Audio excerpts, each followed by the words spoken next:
Hakim, MPM 18510201060, Prodi Perbankan Syariah semester 5. Saya akan menjelaskan materi yang pertama, yaitu mengenai pengertian manajemen risiko kepatuhan.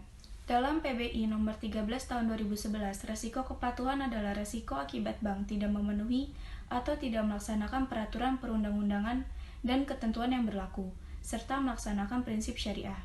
Namun, secara umum manajemen risiko kepatuhan merupakan tindakan yang sifatnya eksen atau preventif, yaitu untuk memastikan kebijakan, sistem prosedur yang dilakukan perbankan syariah sesuai dengan ketentuan Bank Indonesia, fatwa DSN, dan perundang-undangan yang berlaku.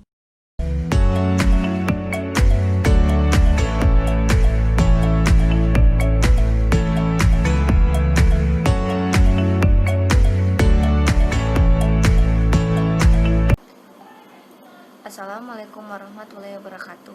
Perkenalkan, nama saya Niren Sari, NPM 1851020118. Di sini saya akan menjelaskan materi yang kedua, yaitu tentang risiko inheren pada manajemen risiko kepatuhan.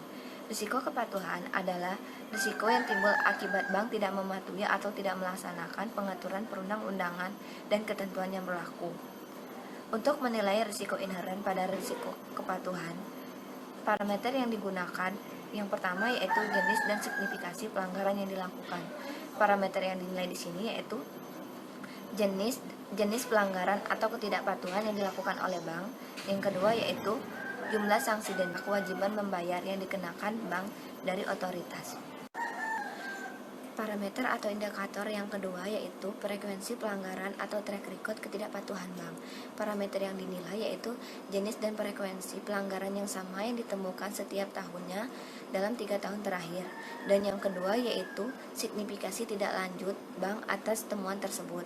Dan yang ketiga yaitu pelanggaran terhadap ketentuan atau standar bisnis yang berlaku umum untuk ketentuan transaksi keuangan tertentu.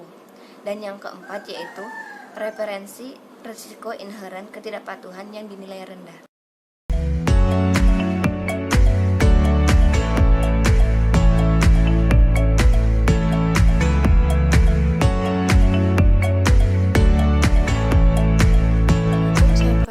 Putri, NPM 18510215154 akan melanjutkan materi tentang penerapan manajemen risiko kepatuhan. Penerapan manajemen risiko, khususnya risiko kepatuhan di bank syariah, setidaknya mencakup 3 hal, yaitu yang pertama, pengawasan aktif Dewan Komisaris, Direksi, dan DPS. Nah, pada penerapan ini, bank syariah wajib melakukan penerapan manajemen risiko melalui pengawasan aktif Dewan Komisaris, Direksi, dan DPS dalam penanganan risiko kepatuhan. Selain itu, Dewan Komisaris, Direksi, dan DPS harus juga memahami risiko kepatuhan yang dihadapi dan memberikan arahan yang jelas, melakukan pengawasan dan mitigasi secara aktif, serta mengembangkan budaya manajemen risiko di bank syariah. Terdapat beberapa hal spesifik yang perlu diperhatikan dalam penerapan ini, yaitu kewenangan dan tanggung jawab Dewan Komisaris, Direksi, dan DPS, lalu sumber daya insania, dan yang terakhir organisasi manajemen risiko kepatuhan. Kebijakan prosedur dan penetapan limit. Pada penerapan ini, bank syariah perlu menambahkan penerapan beberapa hal untuk tiap aspek dalam melaksanakan kebijakan prosedur dan penetapan limit untuk risiko kepatuhan. Selain melaksanakan aspek tersebut, bank syariah menerapkan langkah-langkah, yaitu yang pertama, strategi manajemen risiko, kedua, tingkat risiko yang diambil dan toleransi risiko, ketiga, kebijakan dan prosedur, serta yang terakhir, limit.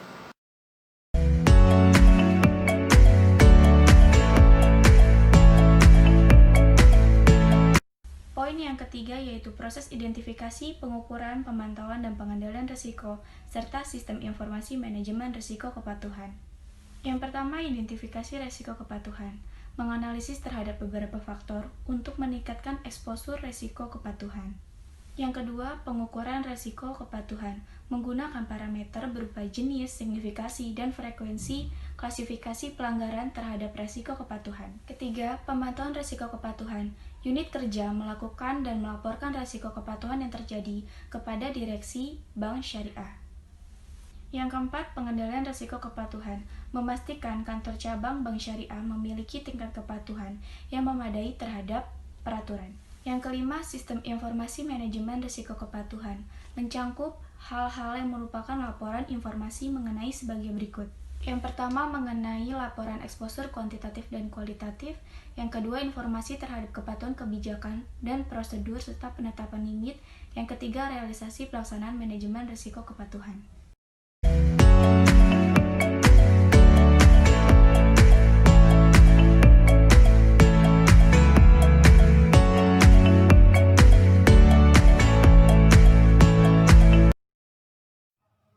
Assalamualaikum warahmatullahi wabarakatuh. Saya akan melanjutkan materi yaitu sistem pengendalian internal manajemen risiko kepatuhan.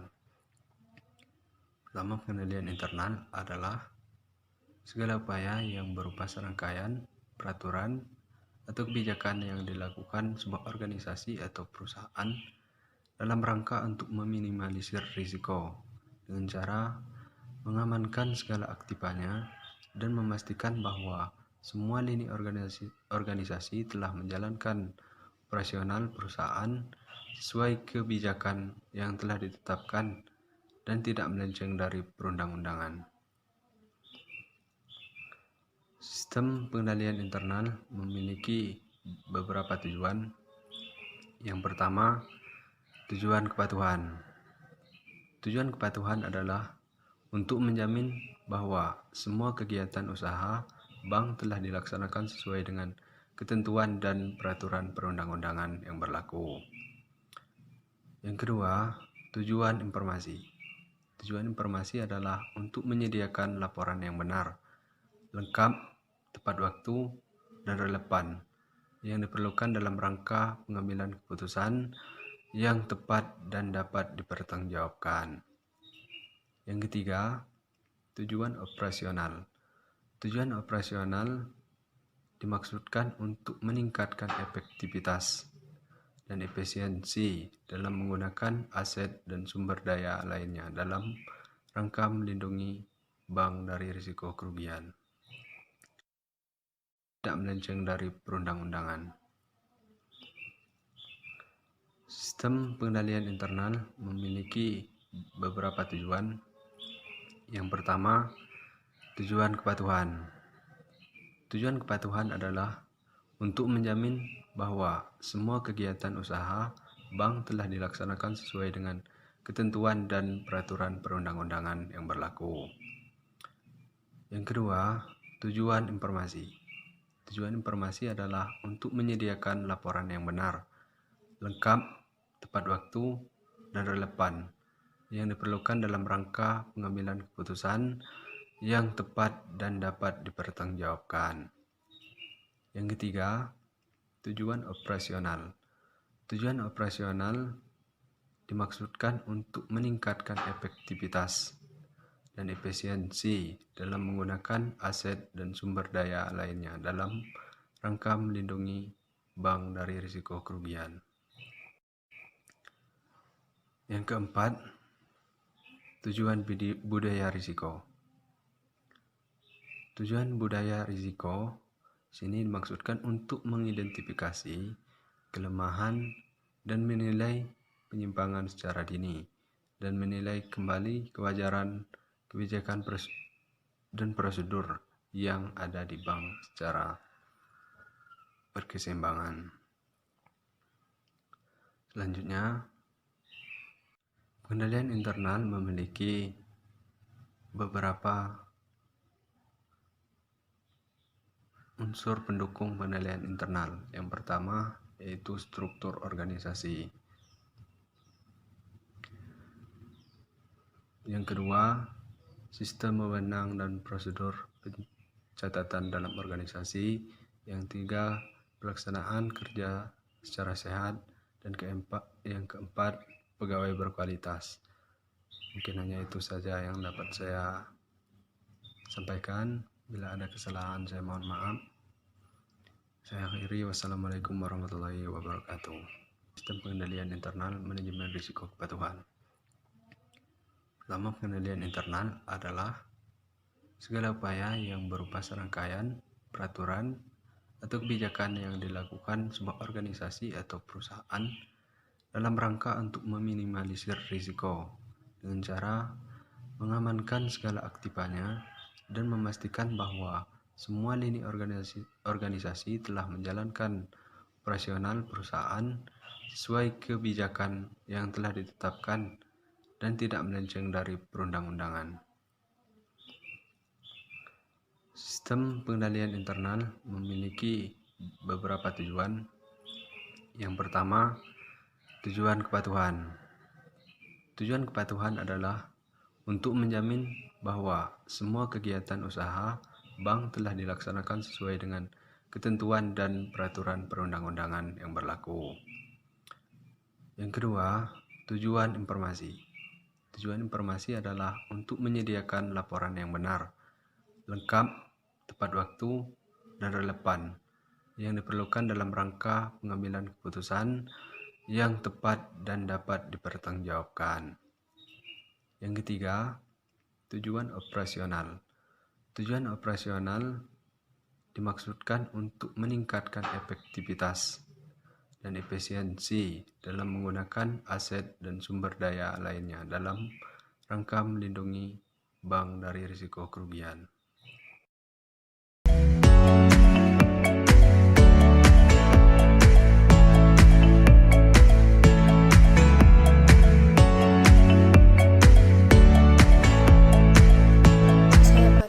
Akan menjelaskan contoh kasus resiko kepatuhan. Seperti yang sudah terlihat pada video ini, terdapat contoh kasus Bank Syariah Rania yang diketahui memiliki gross income atau pendapatan kotor sebesar 5 miliar. Bank Syariah ini menerapkan mode internal, lalu Komite Manajemen Resiko telah menetapkan loss given event-nya atau LGE atau peluang kerugian sebesar 15% atau 0,15. Lalu kebijakan exposure indikatornya seperti yang terlihat pada tabel dalam video ini, yaitu diketahui terdapat 9 bentuk resiko yang dimulai dari ketentuan giro wajib minimum hingga ketidakpatuhan unit operasional terhadap kebijakan manajemen yang memiliki nominal exposure indikatornya sama, yaitu 2 miliar dengan dasar exposure indikatornya yaitu maksimum denda Bank Indonesia dan gross income.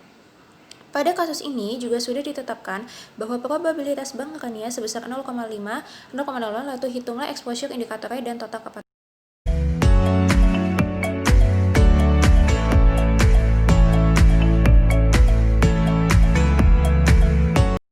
Selanjutnya, penyelesaian kasus resiko kepatuhan.